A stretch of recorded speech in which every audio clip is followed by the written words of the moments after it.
Halo semuanya, saya Vita Citra Lestari. Pada video ini saya akan menjelaskan mengenai Pancasila sebagai sistem etika politik.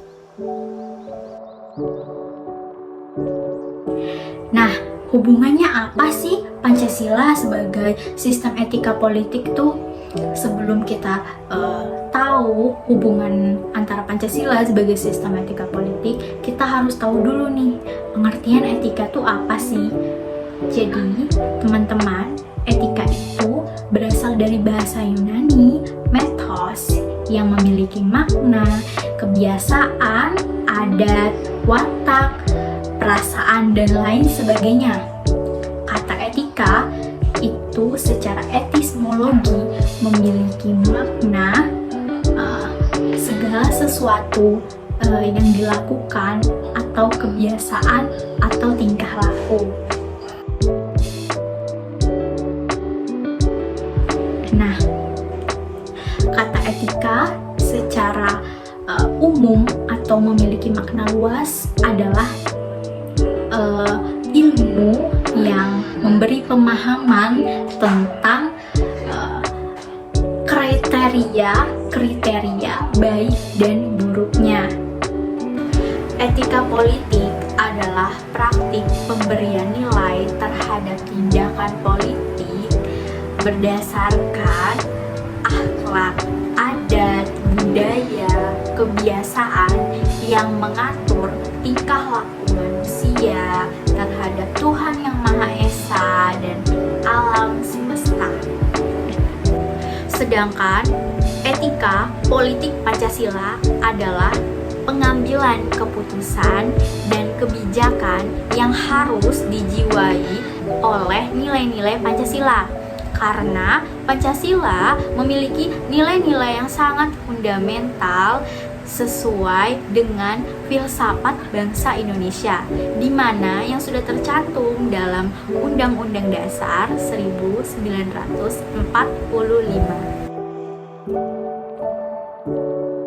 Kemudian ada pengembangan dimensi moralitas untuk setiap individu warga negara Indonesia, di mana dituntut untuk memiliki sikap spiritual dalam bermasyarakat, berbangsa, dan bernegara. Jadi, etika politik itu berkenaan dengan tanggung jawab setiap manusia menjadi warga negara Indonesia. Dengan kata lain, etika politik itu berkenaan dengan dimensi politik.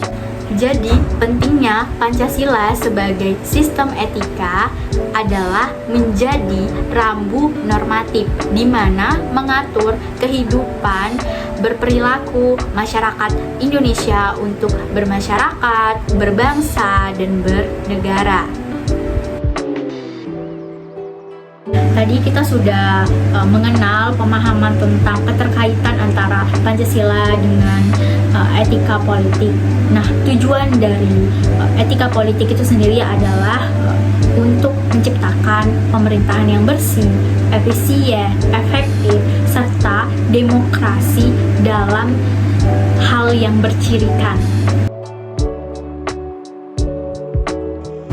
Nah, yang kedua, itu semakin tinggi normanya, maka akan semakin abstrak sifatnya. Begitupun sebaliknya, semakin rendah kedudukannya, maka akan semakin konkret pula norma tersebut. Nah, yang ketiga, itu norma sebagai sistem etika itu merupakan norma yang paling tertinggi yang bersifat abstrak. Sedangkan perundang-undangan itu berada di bawahnya dan bersifat konkret. Jadi, sistem etika politik itu memiliki 3 dimensi. Yang pertama, tujuan. Yang kedua, sarana. Yang ketiga, politik itu sendiri. Pancasila sebagai sistem etika politik memiliki beberapa esensi. Yang pertama, hakikat sila pertama, di mana meyakini Tuhan Yang Maha Esa sebagai penjamin nilai moral. Hakikat sila kedua, Ecta Humanus, di mana mengandung segala sesuatu tindakan yang mengandung implikasi moral. Hakikat sila ketiga, hidup bersama dalam keberagaman. Hakikat sila keempat, prinsip musyawarah untuk hidup mufakat. Hakikat sila kelima, di mana peradilan itu merupakan perwujudan dari cita-cita rakyat Indonesia. Nah, ada esensi Pancasila sebagai sistem etika politis. Saya, warga negara Indonesia, pastinya akan menerapkan hal yang wajib dan penting untuk warga negara Indonesia. Yang pertama adalah bertakwa kepada Tuhan Yang Maha Esa sesuai dengan keyakinan yang saya anut. Yang kedua, saya akan menghormati dan menghargai semua keyakinan yang ada di Indonesia. Itu merupakan aksi yang saya akan lakukan sebagai warga negara Indonesia dalam perihal Pancasila sebagai sistem etika politik.